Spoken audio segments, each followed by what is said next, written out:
I don't like to talk about current events on this channel.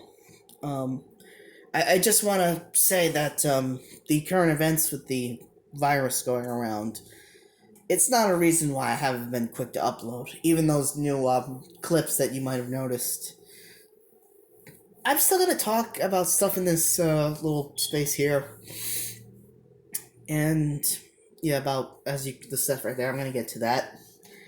But what's all this? Well, this isn't everything I bought in preparation for what's going on with that virus, because I'm not really panicking over it. I understand it's a serious health concern and people do need to take action, but it's not like there's a hurricane or a disaster or even a war going on, or one that's affecting everyone in this same way World War II did. Um, the last big war that we fought through.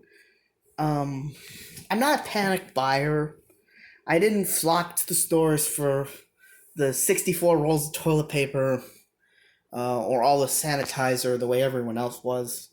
I have soap and I wash often, all that stuff, but I'm not carrying it around or going out in, say, a hazmat suit, or not even a hazmat suit, just with a surgical mask and cap on and carrying gloves everywhere I go. But, um, so, what I have here is a couple things I want to. They're not exact matches, but if you've ever played Fallout New Vegas, and I guess if you did want to call this a tie into current events, here's a quick and easy kit that you can assemble, loosely based off of Fallout New Vegas, and it's called a caravan lunch. So what you need to do is I have here a KISS lunchbox from, is there a year on here? Oh, 2000. Yes, the year 2000, based on it uses the Destroyer album cover for the front of the art. And, it's a metal tin. Now, you can pretty much find these almost anywhere today. Maybe not just as collector's items, but also they sell puzzles, basically, that come in these kits. I remember one time I had a Ninja Turtles puzzle that came in a lunchbox like this. So, in Fallout New Vegas, a caravan lunch was a can of cram. I have the closest to a real-world equivalent Spam. One can of Greasy Prospector, but we're going to sell Campbell's Pork and Beans.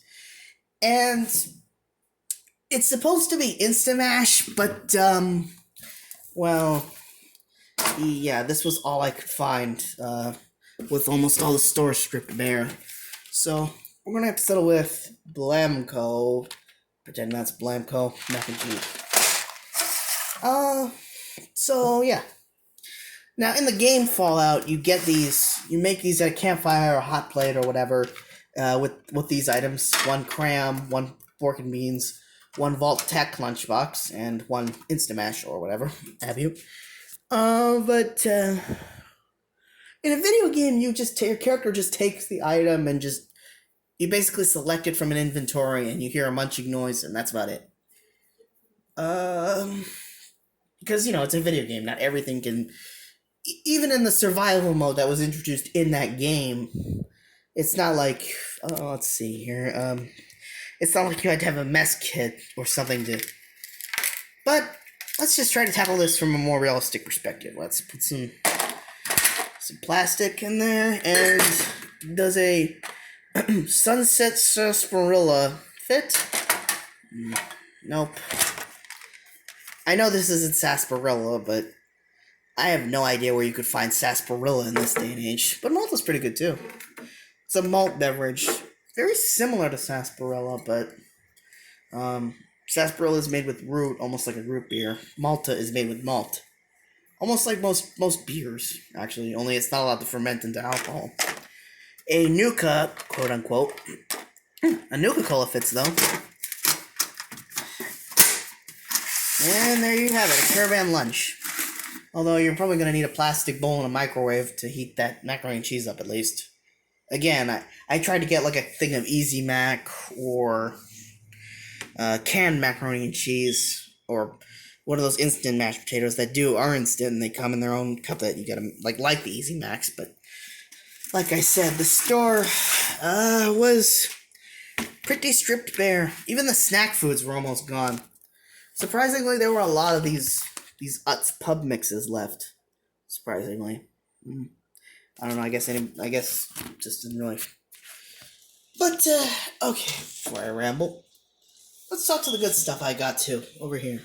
Something I wanted to talk to for a long time on this channel. Or should I do that last? Or no, it's good.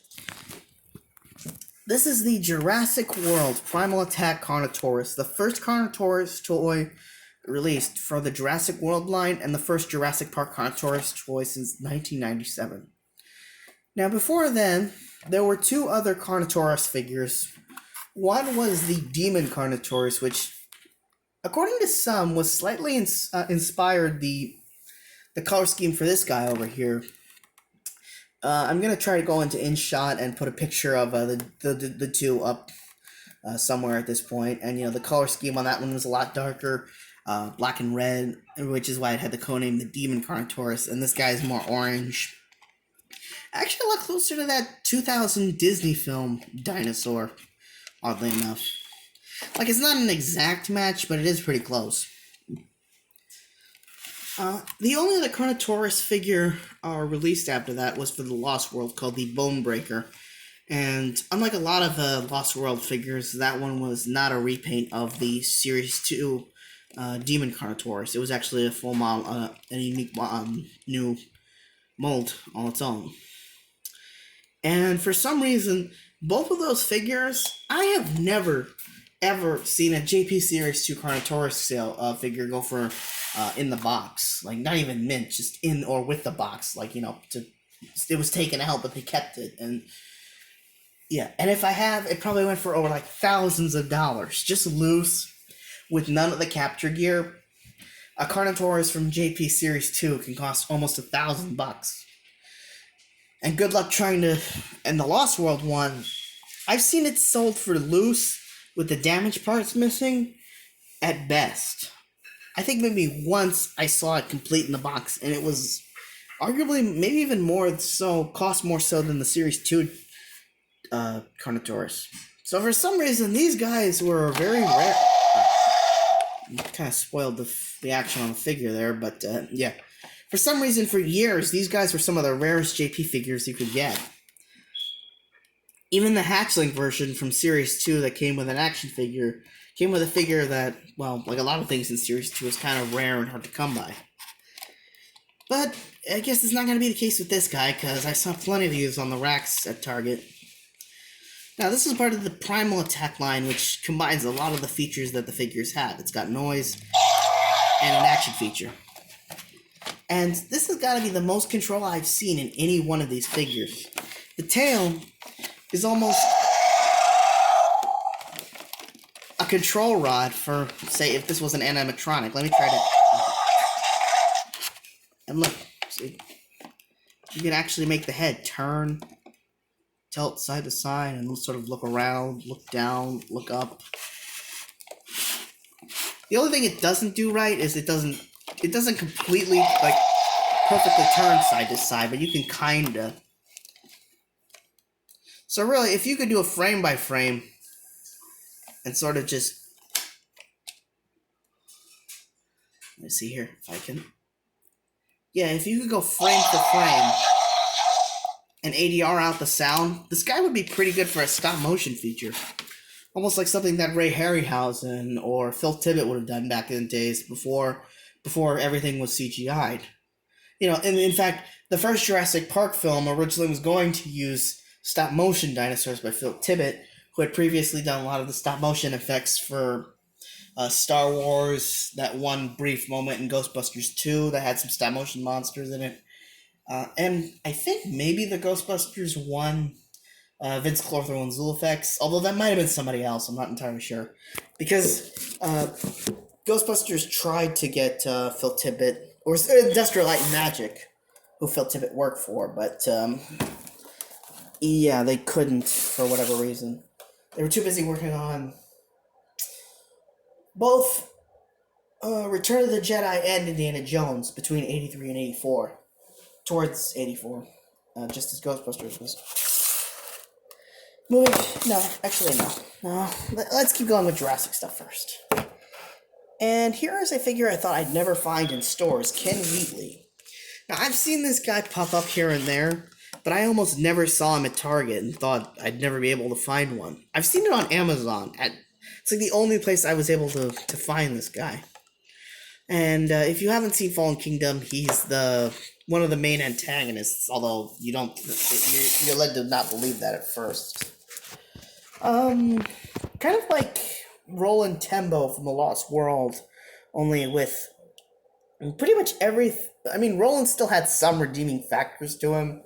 He was still an honorable hunter. Like, he was only going to hunt the Rex. And he still did everything as ethically, or as ethically as you could have on an expedition hunting dinosaurs in order to bring them back to a theme park on the mainland. But Wheatley was completely cold and cruel. The guy would rip the teeth out of if you've seen the movie, he ripped the teeth out of every dinosaur he captured. He wasn't afraid of just using switching from darts to bullets, even though people were telling him specifically not to for various reasons. And even I think, if I recall correctly, he was trying to sell the Indoraptor, even though it wasn't for sale. It was just being shown off as a preview. That might have been somebody else, so I'm not sure. But yeah, I'm going to open this one. I didn't open the Carnotaurus because I could pretty much show off everything in the box. Let's see what Ken Wheatley has. There's not much to him. The Mercenary, the Maisie Lockwood, and pretty much all the other Jurassic World figures I've seen, they come with a hatch sling, but a small dinosaur figure, but he didn't get anything. Although, I probably can understand why. Outfit is pretty accurate. Kind of looks like an Imperial officer figure if this was more gray or black. For some reason, the weapon is... I've never seen that with any other figure before. But it's got like elastics holding it on. But he seems to be able to hold it either way.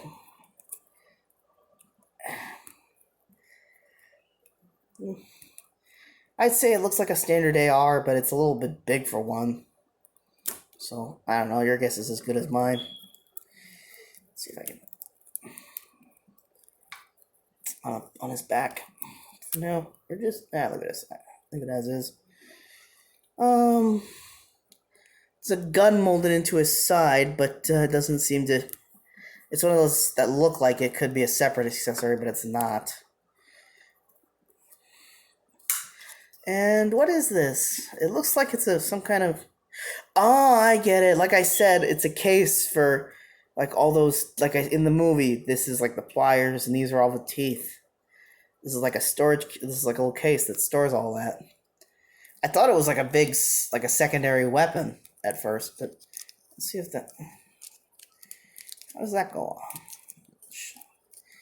Over like so, and for some reason it won't close, but... So yeah, if you're like the Ted brothers, look them up, or maybe I'll put a link in the comments, or you can probably repaint this guy to be an Imperial officer figure from Star Wars. If you retouch the shirt up to be dark black and the hat to be dark black. If you got a detail brush, put the symbol of the Empire or the First Order on it somewhere. In fact, he kind of looks like one of the German soldiers from Indiana Jones. Which is probably intentional now that I really think about it. Speaking of Star Wars, and Harrison Ford. Yeah, another Han Solo. I know I've taken a look at a few of them, but I've also taken a look at the Galaxy of Adventures line before, so not much else to say. But I will say that out of all the Galaxy of Adventures figures that aren't Stormtroopers or Kylo Ren, this is probably one of the better ones, because for a while, I did not like the human, the more cartoony look that a lot of the human figures had. Chewie was an exception, but yeah, I did not like the Rey figure. I did not like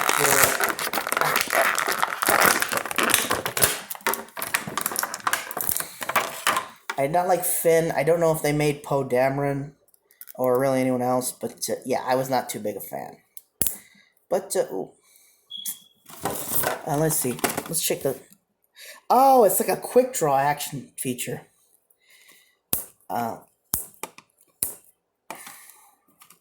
Or swing and blast attack. What? I don't. I see. There was actually an old Hasbro Han Solo made around the time of the Clone Wars, I think. Attack of the Clones, what I think it was. And they had a very similar feature to this. What you would do is you the arm down, and this arm would make it spring up, and it would be like a quick draw action.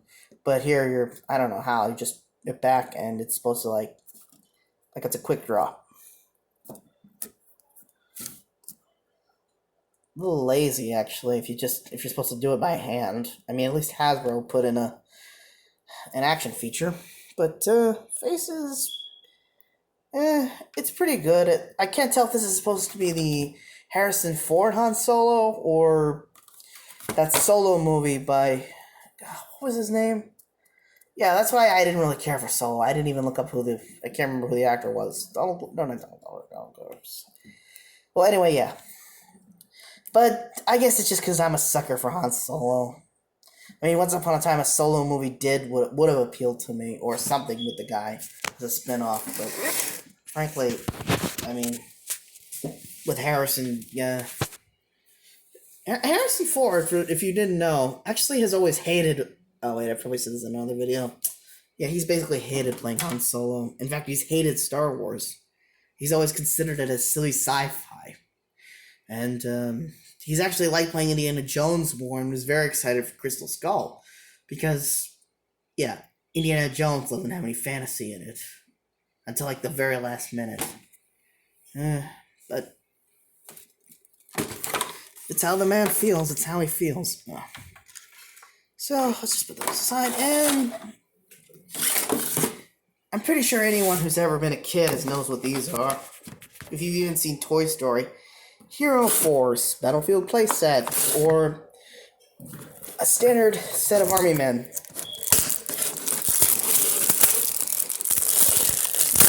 From what I've to my knowledge, the plastic molding injection process used to make army men, because it was only patented and not trademarked, much like with Legos, you can basically use that same process yourself, or really anybody with access to assembly can use this process. And because they're army men based off of the U.S. Army, they're not obviously under any trademark. Like the U.S. Army can't trademark their own image.